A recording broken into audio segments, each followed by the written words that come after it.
Olá, aluno, seja muito bem-vindo à nossa disciplina de rede de computadores. Nessa primeira aula, vamos verificar um pouco do histórico, né? Por que surgiu a rede de computadores, né? Quais as necessidades que teve no mercado, né? Por que surgiu essa necessidade de comunicação, né? Tanto na parte militar, quanto na parte comercial, na parte acadêmica, no desenvolvimento das universidades. Vamos ver aquele breve contexto histórico, né? Entender um pouco o que é rede de computadores, né? Então a gente chama aí redes de computadores, né? Mas o que é isso, né? Então para que serve? Como que ela se conecta, né? Como que integra a nós todos, né? Então a gente está aí diariamente utilizando celular, computador, né? Dispositivos inteligentes, né? Como a TV inteligente, lâmpada inteligente. Então, cada vez mais aí a internet das coisas, né, trazendo novos dispositivos para o nosso dia a dia, né? Então, tudo isso aí é na base de uma rede mundial de computadores, né? E a gente também vamos ver ali as redes locais, né? As redes na nossa cidade, a municipal, né? E as grandes redes aí, as redes mundiais também, né? E vamos começar aí pelo nosso breve histórico, né? Pontuando cada um deles, né? Um pouco das unidades que iremos ver, né? Cada tópico, né? Hoje aí com a unidade 1, né? E teremos esses tópicos, né? Introdução à comunicação de dados, meios de transmissão, hardware de cabeamento, né? E a topologia das redes de computadores. Então aí um pouquinho mais do histórico, né? Então começa lá no ano, no pós-guerra, né? Depois de 45, então surge aí a necessidade principalmente militar, né? Então aqui surge o conceito militar. Então havia aí a necessidade de proteger dados, né? Depois da Segunda Guerra, onde começou ali a Guerra Fria entre os Estados Unidos e a União Soviética, né? Então surgiu a necessidade de ter uma rede segura para poder se comunicar num caso aí de uma nova guerra, né? Então nesse período de 61 a 72, né? É marcada aí pelas primeiras transmissões ali e intercaptação de dados, né, e decodificação de dados aí nos países envolvidos na guerra, né. E depois ali, entre 72 a 80, né, é o surgimento de mais redes, né. Então os Estados Unidos aí começa a desenvolver em todo o seu território, né, as redes de computadores, principalmente em parceria com as universidades e com o meio militar, né? Começando ali a ir para o meio comercial, né? Então aqui surge principalmente a ARPANET, uma rede americana de dados, né? Na qual aí foi testadas as primeiras comunicações, transmissão e recepção de dados, né?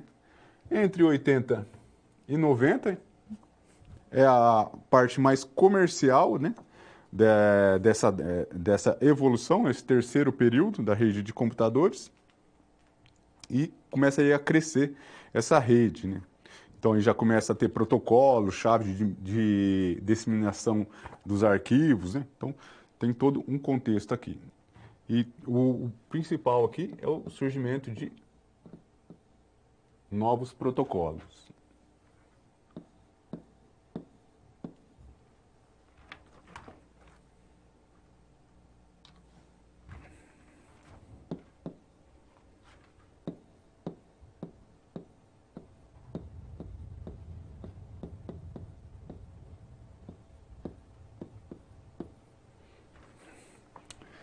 Aí na quarta fase, né, temos o período aí da década de 90, né? Então aí é a disparada da internet. Então começa a surgir as primeiras páginas de internet, né? A internet discada aí para quem é mais antigo, né? Vai lembrar da internet discada, aquele barulhinho quando surgia aquela aquela discagem com o modem, né?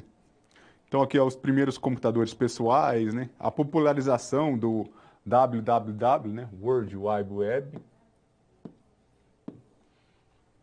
Então ele fica ali na década de 90, né? E atualmente aí, de 90 aí até o 2023, né? é o surgimento aí das grandes conexões, né? Então, o que essas são essas grandes conexões? Começamos a ter grande volume de dados na internet, né? Então, a gente tem lá os streamings, né? Ligações telefônicas através de VoIP, começam a surgir os jogos online, né? Então a gente tem muita demanda da internet, de rede de computadores, né?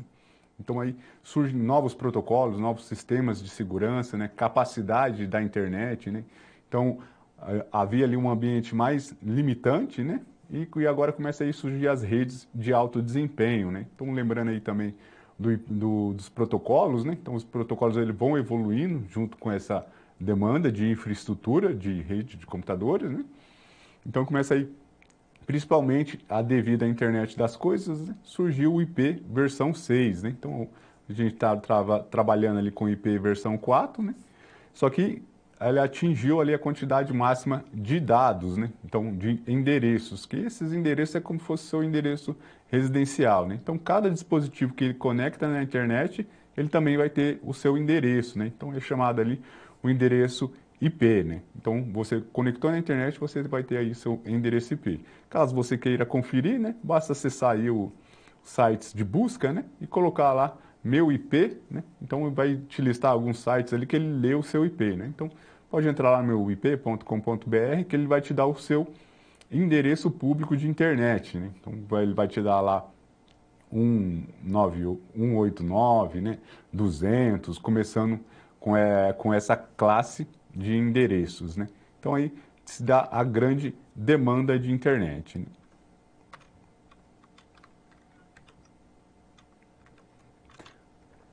E voltando ao quadro, então, o que seria propriamente aí a rede de computadores, né? Então temos aqui uma definição teórica do Tannenbaum, né? Então é um compartilhamento de recursos, né? Principalmente, então aqui a nossa ideia é compartilhar os dados, né? Para que possamos conseguir ali desenvolver uma atividade, né? Podendo ela ser de segurança no meio militar, podendo ela ser comercial, né? Para as indústrias, ou pessoal aí para nós mesmos, né? Na parte acadêmica, de ensino, né? Então, vocês aí que estão conectados assistindo essa aula, né? Está assistindo a aula de casa ou do polo de ensino, né? Então, também se forma uma rede, né? Então, você está aí na rede mundial de computadores. Então, você quer conectar ali alguns dispositivos, né? Você utiliza a rede. E aqui, né, temos um pequeno exemplo, né? Onde a gente temos aqui um servidor, né? Computadores, né? Mais computadores, uma rede diferente, né? E aqui é outro servidor, né? Essa rede local, né? Poderia ser uma LAN aqui, e aqui uma outra LAN.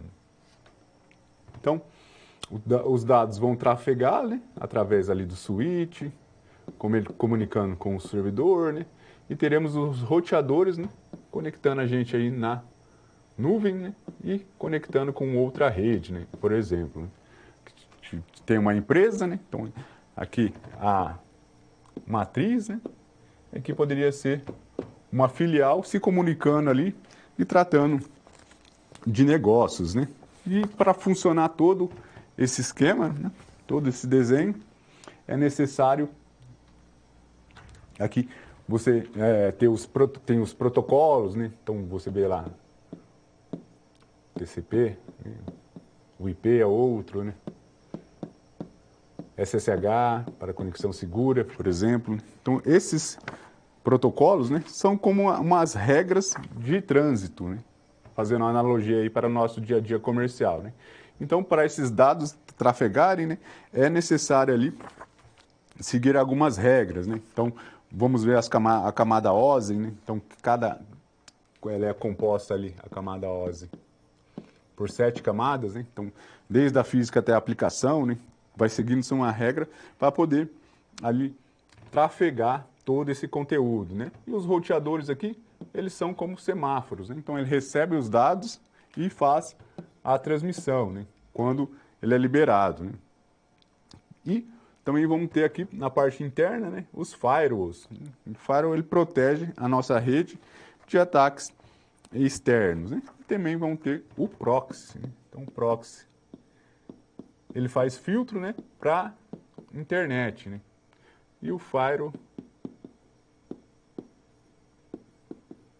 ele nos protege da internet, né? Então, um é saída e o outro, ele é de entrada, né? Então, sempre protegendo aí os nossos dados, né? Avançando um pouco mais para os provedores de internet, né, ou ISP, eles provêm o nosso acesso à internet, né?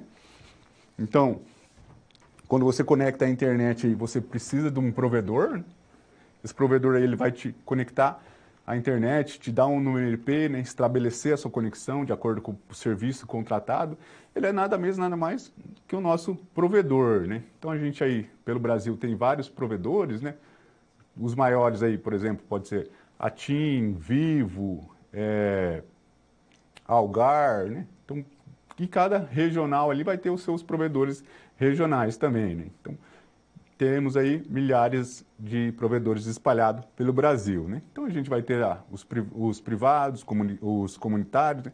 Os comerciais, a organização filantrópica, né? E ele serve para conectar os nossos dispositivos, né? Através do modem, e a gente tem a saída para a internet, né? Esse é o papel aí fundamental dos ISP, né? Nossos provedores de internet. E o backbone, né? Então o backbone ele é um pouco mais complexo, né? Então é muito utilizado pelos provedores, principalmente.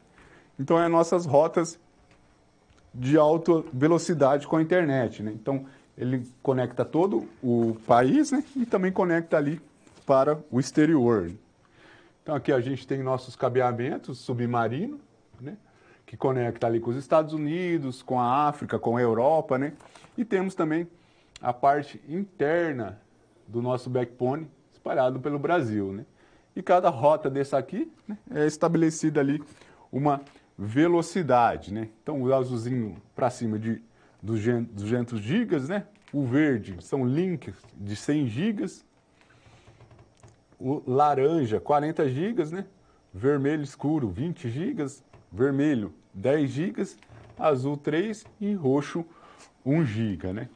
Então, nossos provedores, né? Eles se conectam com essa espinha dorsal da internet e faz toda a navegação aí através do nosso território nacional e as saídas ali para o território internacional. Então, é como se fosse uma rodovia que liga ali as cidades, né? Só que aí, fazendo analogia com a internet, né? E permite ali que os tráfegos de dados sejam feitos, né? Então, é como se fosse a espinha dorsal da internet. Eles são redes de alto desempenho, onde todos nós conectamos nela, né? Então, as saídas ali, fazendo uma analogia, né? Como no nosso município, onde a gente mora, e tem as ruas do bairro, né? E daí tem ali o município, depois o estado, né? E o país, né? Então, os backbones ali é a espinha dorsal, como se fosse mesmo o país, né? Então, as cidades ali, os estados conectam nele, né? As rodovias, né? Então, as rodovias expressas ali para andar pelo país, né? Então, indo de um ponto ao outro, é a mesma analogia aí com o backbone, né? Então, é uma rede aí de alto desempenho para conectar os provedores, né? Com o exterior e também a parte interna, né? do país. Voltando ao quadro.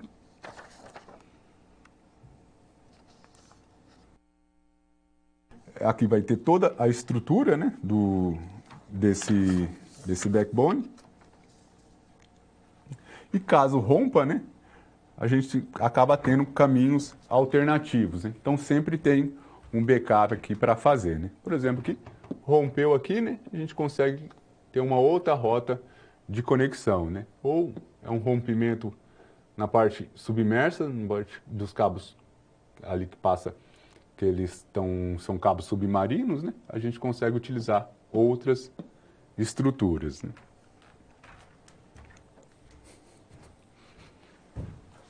Então, vimos aí esse conceito, né? Um pouco do conceito histórico, né? Entendemos um pouco dos provedores de internet e a espinha dorsal aí, o backbone, né? E vamos avançando aí, vamos ver agora um material mais específico contra a rede de computadores.